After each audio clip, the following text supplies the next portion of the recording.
आणि आता पाहूयात महाफास्ट 100 बातम्या।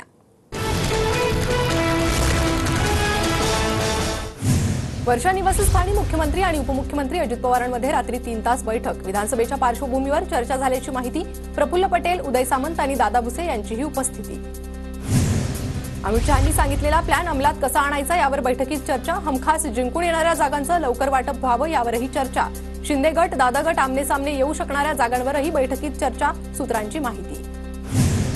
येत्या पंधरवाड्यात 100 जागा जाहीर करण्याचं महायुतीचं लक्ष्य। महायुतीकडून जागा वाटपाच्या फॉर्म्युल्यावर बैठक सत्र सुरूच राहणार। काहीच अडचण येणार नाही अशा जागा महायुती जाहीर करणार। महाविकास आघाडीत 125 जागांवर कुठलीही अडचण नाही। 125 जागांवर महाविकास आघाडीत एकमत। उर्वरित जागा वाटपावर गणपतीनंतर चर्चा होणार। विजय वडेट्टीवारांची माहिती। भाजप मंत्र्यांच्या प्रकल्पाला अजित पवारांकडून ब्रेक। कार्ला येथील चाणक्य एक्सलन्स सेंटरची निविदा रद्द। मंगलप्रभात लोढा यांच्या संकल्पनेतून साकारला जाणार होता प्रकल्प।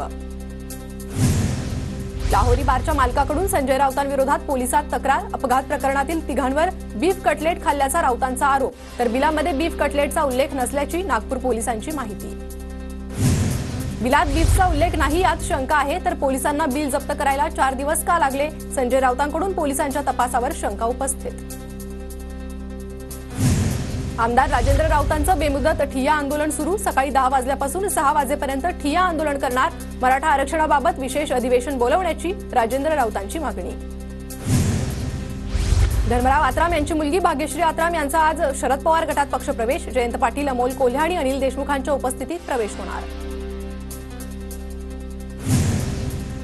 सागर बंगल्यावर भाजपच्या सर्व आमदारांसोबत फडणवीस चर्चा करणार। बाप्पाच्या दर्शनासाठी भाजपचे सर्व आमदार आज सागर बंगल्यावर जाणार। नांदेड विमानतळावर खासदार नागेश आष्टीकरांच्या गाडी अडवल्यानं गोंधळ। विमानतळ परिसरात शिवसैनिकांची घोषणाबाजी। राऊतांच्या स्वागतासाठी विमानतळावर गेले होते आष्टीकर। पंतप्रधान मोदींच्या हस्ते सरन्यायाधीश डी वाय चंद्रचूड यांच्या घरच्या गणरायाची आरती। चंद्रचूड 8 नोव्हेंबरला निवृत्त होणार। सरन्यायाधीश राजकीय लोकांना भेटतात तेव्हा मनात शंका निर्माण होते। सरन्यायाधीश आणि पंतप्रधान असं छान चित्र दिसून आलं। आम्हाला न्याय मिळेल असं वाटत नाही, राऊतांकडून खंत व्यक्त। पंतप्रधान मोदी सरन्यायाधीशांच्या घरी आरतीसाठी गेले, हे सर्व प्रोटोकॉलला धरून होतं का? संजय राऊतांचा सवाल। भाजप नवीन पायंडा पाडतोय। मोदी सरन्यायाधीश चंद्रचूड भेटीवर वडेट्टीवारांची टीका। शिवसेना पक्षाचं नाव आणि चिन्हाबाबतची सुनावणी पुन्हा लांबणीवर। सुप्रीम कोर्टात 21 ऑक्टोबरला सुनावणी होणार, तर 17 सप्टेंबरला होणारी सुनावणी पुन्हा एकदा लांबणीवर।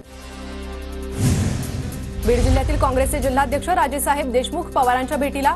राजेसाहेब देशमुख परळी विधानसभेच्या जागेवर लढण्यास इच्छुक। परळीची जागा काँग्रेसला सोडण्याची राजेसाहेब यांची मागणी।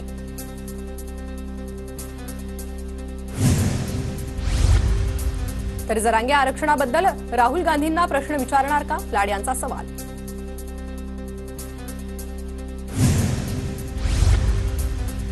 तर एकनाथ खडसेंचा सत्कार करेल चंद्रकांत पाटील यांचं वक्तव्य। खडसेंनी 137 कोटींच्या अवैध उत्पन्न प्रकरणात स्टे घेतला असाही आरोप।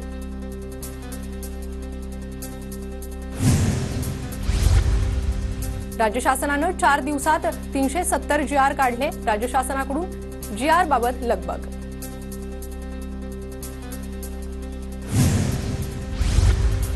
नागपुरात फडणवीसांचे आभार मानणारे बॅनर झळकले। बॅनरवर शिंदेंचा फोटो, मात्र अजितदादांचा फोटो गायब। ठाण्यापाठोपाठ आता नागपुरातील बॅनरवरूनही दादांचा फोटो गायब।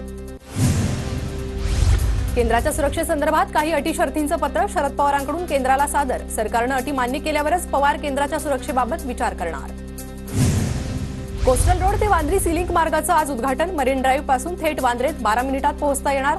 दक्षिण मुंबईपासून वांद्रे वरळी सीलिंकपर्यंत सिग्नलमुक्त वेगवान प्रवास शक्य। सोलापूरच्या करमाळा तालुक्यातील 98 गावांसाठी 5 कोटी रुपयांचा निधी मंजूर। आमदार संजय शिंदे यांची माहिती। प्रभादेवीत मुख्य रस्ता खचला। रस्ता खचल्यामुळे मोठा अपघात टळला। 4 चाकी रस्त्यात अडकल्यानंतर अर्धा तासानंतर स्थानिकांनी बाहेर काढली। कोल्हापूरच्या पंचगंगेत घरगुती गणेश मूर्ती विसर्जनावर निर्बंध, मात्र पंचगंगेत गणेश मूर्तींचं विसर्जन करणार। काही हिंदुत्ववादी संघटनेची भूमिका। पंचगंगा नदी घाट परिसरात पोलिसांकडून बॅरिकेडिंग।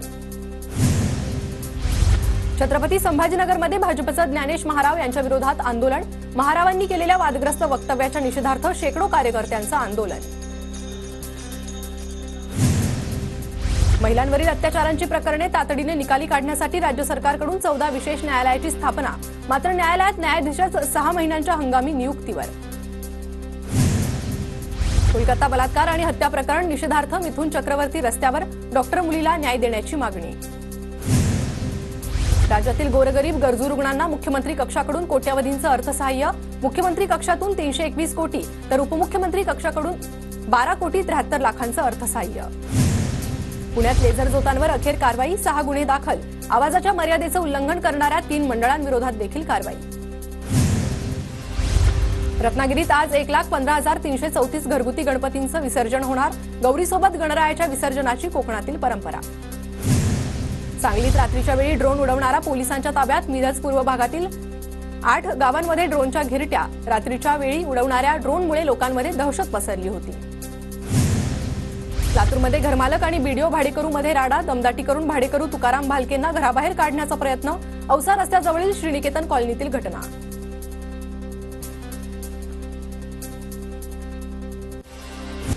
राज्यात पुढील 5 दिवस पावसाची उघडीप. किनारपट्टीसह विदर्भात जोर कमी राहणार. हवामान खात्याचा अंदाज.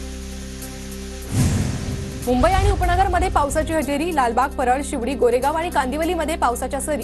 मुंबईत दिवसभर अधूनमधून मध्यम स्वरूपाचा पाऊस पडेल. हवामान खात्याचा अंदाज. गोसेखुर्द धरणातून पाण्याचा विसर्ग सुरू. वैनगंगा नदीच्या पाणी पातळीत वाढ. ब्रह्मपुरी तालुक्यातील पिंपळगाव भोसले गावात नदीचं पाणी शिरलं. खडकवासला धरणातून मुठा नदीत 1,712 क्युसेकने जलविसर्ग. पावसाचं प्रमाण वाढल्यानं विसर्गात वाढ. खडकवासला धरण साखळी प्रकल्पातील 4ही धरणं पूर्ण क्षमतेनं भरली. गोंदिया जिल्ह्यात पावसाची विश्रांती. वैनगंगा नदी आणि वाघ नदीमधील पूरस्थिती कायम.